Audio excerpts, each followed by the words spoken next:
Hello everyone, ಇವತ್ತೊಂದು ಸ್ಟಾರ್ಟರ್ನ ಮಾಡ್ತಾ ಇದ್ದೇನೆ. ಕಾರ್ನ್ ಮಂಚೂರಿ ಅಂತೇಳಿ ಹೇಳಿ. ಕಾರ್ನ್ ಮಂಚೂರಿ ಅಂತೇಳಿ ಹೇಳಿದ ತಕ್ಷಣ ನಮ್ಮ ಮನಸ್ಸಲ್ಲಿ ಯಾವಾಗಲೂ ಬರೋದು ತುಂಬಾ ಟೈಮ್ ತಗೊಳುತ್ತೆ, ತುಂಬಾ ಕೆಲಸ, ಇದಕ್ಕೆ ತುಂಬಾ ಇಂಗ್ರೀಡಿಯೆಂಟ್ ಬೇಕು ಅನ್ನೋದು. ಆದರೆ ಇವತ್ತು ನಾನು ನಿಮಗೆ ತೋರಿಸಿಕೊಡುವಂತಹ ಮಂಚೂರಿಯಲ್ಲಿ ಕಡಿಮೆ ಇಂಗ್ರೀಡಿಯೆಂಟ್ ಹಾಗೆ ಕಡಿಮೆ ಸಮಯದಲ್ಲಿ ಇದನ್ನು ತಟ್ ಅಂತೇಳಿ ಹೇಳಿ ಮಾಡ್ಕೊಳ್ಬೋದು. ಹೇಗೆ ಮಾಡೋದು ಅಂತೇಳಿ ಹೇಳಿ ತೋರಿಸಿಕೊಡ್ತೇನೆ, ಬನ್ನಿ.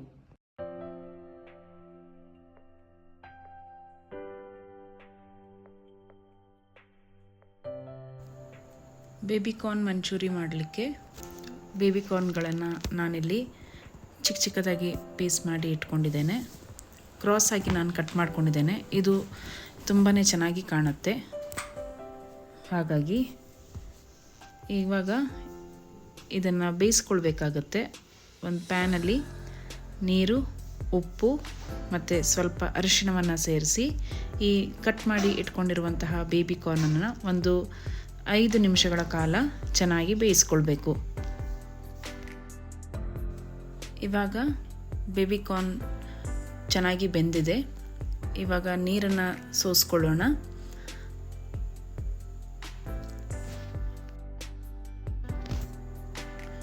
ಸ್ವಲ್ಪ ತಣ್ಣಗಾದ ನಂತರ ಇವಾಗ ಇದಕ್ಕೆ ಕೋಟಿಂಗನ್ನು ರೆಡಿ ಮಾಡಿಕೊಳ್ಬೇಕು. ಒಂದು ಬೌಲಿಗೆ ಈ ಬೇಬಿಕಾರ್ನ್ಗಳನ್ನು ಹಾಕ್ಕೊಂಡು ಇದಕ್ಕೆ ಇವಾಗ ಒಂದು 3 ಟೇಬಲ್ ಸ್ಪೂನ್ಗಳಷ್ಟು ಕಾರ್ನ್ಫ್ಲೋರ್, ರುಚಿಗೆ ತಕ್ಕಷ್ಟು ಉಪ್ಪು, ಹಾಗೆ ಚಿಲ್ಲಿ ಪೇಸ್ಟ್, ಬಾಡಿಗೆ ಮೆಣಸನ್ನು ಚೆನ್ನಾಗಿ ಬೇಯಿಸಿ ಪೇಸ್ಟ್ ಮಾಡಿಕೊಂಡಿರುವಂತಹ ಪೇಸ್ಟನ್ನು ಇಲ್ಲಿ ಸೇರಿಸ್ಕೊಳ್ಬೇಕು. ಇದರಿಂದ ಬೇಬಿಕಾರ್ನ್ನ ಕಲರು ತುಂಬಾ ಚೆನ್ನಾಗಿ ಬರುತ್ತೆ. ನಾನಿಲ್ಲಿ ಬೇಬಿಕಾರ್ನನ್ನು 1 ಪ್ಯಾಕೆಟ್ನಷ್ಟು ತಗೊಂಡಿದ್ದೇನೆ. ಹಾಗಾಗಿ ಒಂದು 2 ಸ್ಪೂನಷ್ಟು ಚಿಲ್ಲಿಯನ್ನು ಆ್ಯಡ್ ಮಾಡ್ಕೊಂಡಿದ್ದೇನೆ, ಚಿಲ್ಲಿ ಪೇಸ್ಟನ್ನು ಆ್ಯಡ್ ಮಾಡ್ಕೊಂಡಿದ್ದೇನೆ. ಹಾಗೆ ನೀವು ತುಂಬಾ ಖಾರ ಇಷ್ಟಪಡ್ತೀರಾ ಅಂತೇಳಿ ಹೇಳಿದರೆ ಸ್ವಲ್ಪ ಜಾಸ್ತಿ ಖಾರವನ್ನು ಯೂಸ್ ಮಾಡ್ಕೊಳ್ಬೋದು. ಇನ್ನು ನಿಮ್ಮಲ್ಲಿ ಚಿಲ್ಲಿ ಪೇಸ್ಟ್ ಇಲ್ಲ ಅಂತೇಳಿ ಹೇಳಿದರೆ ಚಿಲ್ಲಿ ಪೌಡರನ್ನು ಕೂಡ ಆ್ಯಡ್ ಮಾಡ್ಕೊಳ್ಬೋದು. ಸೊ ಇದನ್ನೆಲ್ಲವನ್ನು ಚೆನ್ನಾಗಿ ಮಿಕ್ಸ್ ಮಾಡಿಕೊಳ್ಬೇಕು. ನಾವು ಹಾಕಿರುವಂತಹ ಎಲ್ಲ ಇಂಗ್ರೀಡಿಯೆಂಟ್ ಕೂಡ ಚೆನ್ನಾಗಿ ಹೊಂದ್ಕೊಳ್ಬೇಕು ಕಾರ್ನಿಗೆ. ಹಾಗಾಗಿ ಎಲ್ಲವನ್ನು ಚೆನ್ನಾಗಿ ಹೊಂದ್ಕೊಳ್ಳುವ ರೀತಿಯಲ್ಲಿ ಮಿಕ್ಸ್ ಮಾಡಿಕೊಳ್ಬೇಕು. ಇನ್ನು ಇದನ್ನು ಸ್ವಲ್ಪ ಒಂದು 5 ನಿಮಿಷಗಳ ಕಾಲ ಪಕ್ಕದಲ್ಲಿಟ್ಟು ಇನ್ನೊಂದು ಪ್ಯಾನಲ್ಲಿ ಎಣ್ಣೆಯನ್ನು ಹಾಕಿ, ಎಣ್ಣೆ ಬಿಸಿಯಾದ ನಂತರ ಒಂದೊಂದೇ ಬೇಬಿಕಾರ್ನ್ಗಳನ್ನು ಹಾಕಿ ಫ್ರೈ ಮಾಡಿಕೊಳ್ಬೇಕು. ನಾನಿಲ್ಲಿ ವಿಡಿಯೋ ತುಂಬಾ ಲೆಂತ್ ಆಗುತ್ತೆ ಅನ್ನುವ ಕಾರಣಕ್ಕೆ ನಿಮಗಿಲ್ಲಿ ನಾನು ತೋರಿಸಿಲ್ಲ. 2 ಟೈಮ್ ನೀವು ಫ್ರೈ ಮಾಡ್ಕೊಳ್ಬೇಕಾಗತ್ತೆ. ಒಂದು ಸಲ ನೀವು ಹೀಗೆ ಬೇಬಿಕಾರ್ನ್ಗಳನ್ನು ಹಾಕಿ ಫ್ರೈ ಮಾಡಿ ತೆಗೆದುಬಿಟ್ಟು ಪುನಃ ಡೀಪ್ ಫ್ರೈ ಮಾಡಿಕೊಳ್ಬೇಕು. ಇದರಿಂದ ಕ್ರಿಸ್ಪಿಯಾಗಿ ಬರೋ ಕಾರಣ ಟೇಸ್ಟು ತುಂಬಾ ಚೆನ್ನಾಗಿ ಬರುತ್ತೆ. ಹಾಗೆ ಕಲರ್ ಕೂಡ, ನಮ್ಮ ಬೇಬಿಕಾರ್ನ್ ಮಂಚೂರಿಯ ಕಲರ್ ಕೂಡ ತುಂಬಾ ಚೆನ್ನಾಗಿ ಕಾಣಿಸುತ್ತೆ. ಇವಾಗ ಕಾರ್ನ್ ರೆಡಿಯಾಗಿದೆ. ಇನ್ನೊಂದು ಪ್ಯಾನ್ನಲ್ಲಿ ಸ್ವಲ್ಪ ಎಣ್ಣೆಯನ್ನು ಹಾಕಿ ಒಂದು 2 ಅಥವಾ 3 ಟೇಬಲ್ ಸ್ಪೂನಷ್ಟು ಎಣ್ಣೆಯನ್ನು ಹಾಕಿ ಚಿಕ್ಕದಾಗಿ ಕಟ್ ಮಾಡಿ ಇಟ್ಕೊಂಡಿರುವಂತಹ ಬೆಳ್ಳುಳ್ಳಿಗಳನ್ನು ಸೇರಿಸ್ಕೊಳ್ಳಿ. ಇದು ಚೆನ್ನಾಗಿ ಫ್ರೈ ಆದ ನಂತರ ಒಂದು 2 ಅಥವಾ 3 ಗ್ರೀನ್ ಚಿಲ್ಲಿಯನ್ನು ಕಟ್ ಮಾಡಿ ಇಟ್ಕೊಂಡಿರುವಂತಹ ಗ್ರೀನ್ ಚಿಲ್ಲಿಯನ್ನು ಇದಕ್ಕೆ ಆ್ಯಡ್ ಮಾಡಿಕೊಂಡು ಚೆನ್ನಾಗಿ ಫ್ರೈ ಮಾಡ್ಕೊಳ್ಳಿ. ಈಗ ಸ್ವಲ್ಪ ತುರಿದಿರುವಂತಹ ಶುಂಠಿಯನ್ನು ಆ್ಯಡ್ ಮಾಡ್ಕೊಳ್ಳಿ. ಇದೆಲ್ಲವೂ ಚೆನ್ನಾಗಿ ಫ್ರೈ ಆದ ನಂತರ ಸ್ವಲ್ಪ ದೊಡ್ಡದಾಗಿ ಕಟ್ ಮಾಡ್ಕೊಂಡಿರುವಂತಹ ಈರುಳ್ಳಿಯನ್ನು ಆ್ಯಡ್ ಮಾಡಿಕೊಂಡು ಚೆನ್ನಾಗಿ ಫ್ರೈ ಮಾಡ್ಕೊಳ್ಳಿ. ಒಂದು ಆನಿಯನನ್ನು ಒಂದು 4 ಭಾಗ ಆಗುವಷ್ಟು ಕಟ್ ಮಾಡಿಕೊಂಡು ಆ್ಯಡ್ ಮಾಡಿಕೊಂಡ್ರೆ ಸಾಕಾಗುತ್ತೆ. ಇದು ಫ್ರೈ ಆಗಿದೆ. ಇವಾಗ ನಂತರ ಬಿಳಿ ಎಳ್ಳನ್ನು ಇಲ್ಲಿ ಆ್ಯಡ್ ಮಾಡಿಕೊಂಡು ಸ್ವಲ್ಪ ಫ್ರೈ ಮಾಡ್ಕೊಳ್ಳಿ.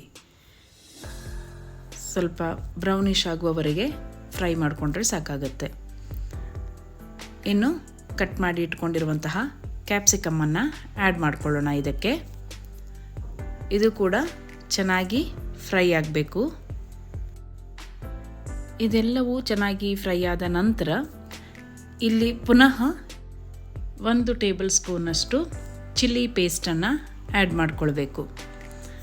ಇದು ಚೆನ್ನಾಗಿ ಫ್ರೈ ಆಗಬೇಕು. ಇಲ್ಲಿ ಚಿಲ್ಲಿ ಪೇಸ್ಟ್ನ ಸ್ಮೆಲ್ ಹೋಗುವವರೆಗೆ ಕೂಡ ಚೆನ್ನಾಗಿ ಫ್ರೈ ಮಾಡಿಕೊಳ್ಬೇಕು. ಇನ್ನು ಇದಕ್ಕೆ ಸ್ವಲ್ಪ ಉಪ್ಪನ್ನು ಸೇರಿಸ್ಕೊಳ್ಳಿ. ಇಲ್ಲಿ ಕ್ಯಾಪ್ಸಿಕಮ್, ಆನಿಯನ್ ಎಲ್ಲವೂ ಕೂಡ ಚೆನ್ನಾಗಿ ಫ್ರೈ ಆಗಬೇಕು. ಆದ ನಂತರವೇ ಸ್ವಲ್ಪ ಉಪ್ಪನ್ನು ಸೇರಿಸ್ಕೊಳ್ಬೇಕಿಲ್ಲಿ.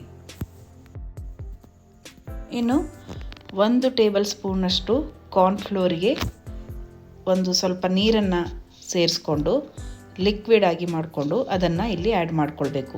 ಅದರ ಜೊತೆಯಲ್ಲಿ ಒಂದು ಅರ್ಧ ಕಪ್ ಆಗುವಷ್ಟು ನೀರನ್ನು ಕೂಡ ಆ್ಯಡ್ ಮಾಡಿಕೊಳ್ಬೇಕು. ಲಿಕ್ವಿಡ್ ಸ್ವಲ್ಪ ತಿಕ್ಕಾಗುವವರೆಗೆ ಕೂಡ ಫ್ರೈ ಮಾಡ್ಕೊಳ್ಳಿ. ಇದು ತಿಕ್ಕಾದ ನಂತರ ಇದಕ್ಕೆ ಸೋಯಾ ಸಾಸ್ 1.5 ಸ್ಪೂನಷ್ಟು, ಟೊಮ್ಯಾಟೊ ಸಾಸ್ 1.5 ಸ್ಪೂನಷ್ಟು ಹಾಕಿ ಚೆನ್ನಾಗಿ ಫ್ರೈ ಮಾಡ್ಕೊಳ್ಳಿ.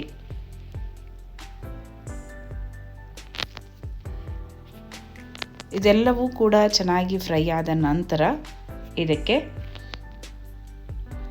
ಫ್ರೈ ಮಾಡಿ ಇಟ್ಕೊಂಡಿರುವಂತಹ ಬೇಬಿ ಕಾರ್ನ್ಗಳನ್ನು ಆ್ಯಡ್ ಮಾಡ್ಕೊಳ್ಳಿ. ಇದನ್ನು ಇವಾಗ ಚೆನ್ನಾಗಿ ಮಿಕ್ಸ್ ಮಾಡ್ಕೊಳ್ಳಿ. ಮಿಕ್ಸ್ ಮಾಡಿಕೊಂಡು 1 ನಿಮಿಷ ಹಾಗೆ ಲೋ ಫ್ಲೇಮಲ್ಲಿ ಫ್ರೈ ಮಾಡ್ಕೊಳ್ಳಿ. ಇದೆಲ್ಲವೂ ಚೆನ್ನಾಗಿ ಫ್ರೈ ಆಗಿದೆ. ಇವಾಗ ಇದನ್ನು ಸರ್ವಿಂಗ್ ಪ್ಲೇಟಿಗೆ ಹಾಕ್ಕೊಳ್ತೇನೆ ನಾನೀಗ. ಸೊ ಇಲ್ಲಿಗೆ ಬೇಬಿಕಾರ್ನ್ ಮಂಚೂರಿ ರೆಡಿಯಾಗಿದೆ. ಸರ್ವಿಂಗ್ ಪ್ಲೇಟಿಗೆ ಹಾಕಿದ ನಂತರ ಸ್ವಲ್ಪ ಸ್ಪ್ರಿಂಗ್ ಆನಿಯನನ್ನು ಸ್ಪ್ರೆಡ್ ಮಾಡ್ಕೊಳ್ತಾ ಇದ್ದೇನೆ. ಹಾಗೆ ಬಿಳಿ ಎಳ್ಳನ್ನು ಕೂಡ ಮೇಲ್ಗಡೆಯಿಂದ ಹಾಕ್ಕೊಳ್ತಾ ಇದ್ದೇನೆ. ಸೊ ಬಿಳಿ ಎಳ್ಳು ಮತ್ತು ಸ್ಪ್ರಿಂಗ್ ಆನಿಯನ್ ಹಾಕೋದ್ರಿಂದ ತುಂಬಾ ಲುಕ್ಕಾಗಿ ಕಾಣ್ತಾ ಇದೆ. ಟೇಸ್ಟ್ ಕೂಡ ಚೆನ್ನಾಗಿ ಬಂದಿದೆ. ಸೊ ಇದನ್ನು ನೀವು ಕೂಡ ಮನೆಯಲ್ಲಿ ಟ್ರೈ ಮಾಡಿ ನೋಡಿ. ಕಮೆಂಟ್ನ ಮೂಲಕ ನನಗೆ ತಿಳಿಸಿ ಹೇಗೆ ಬಂದಿದೆ ಅಂತೇಳಿ ಹೇಳಿ. ಹಾಗೆ ನನಗೆ ಸಪೋರ್ಟ್ ಮಾಡಿ. ನನ್ನ ಚಾನಲ್ನ ಲೈಕ್ ಮಾಡಿ, ಸಬ್ಸ್ಕ್ರೈಬ್ ಮಾಡಿ, ಶೇರ್ ಮಾಡಿ. Thank you.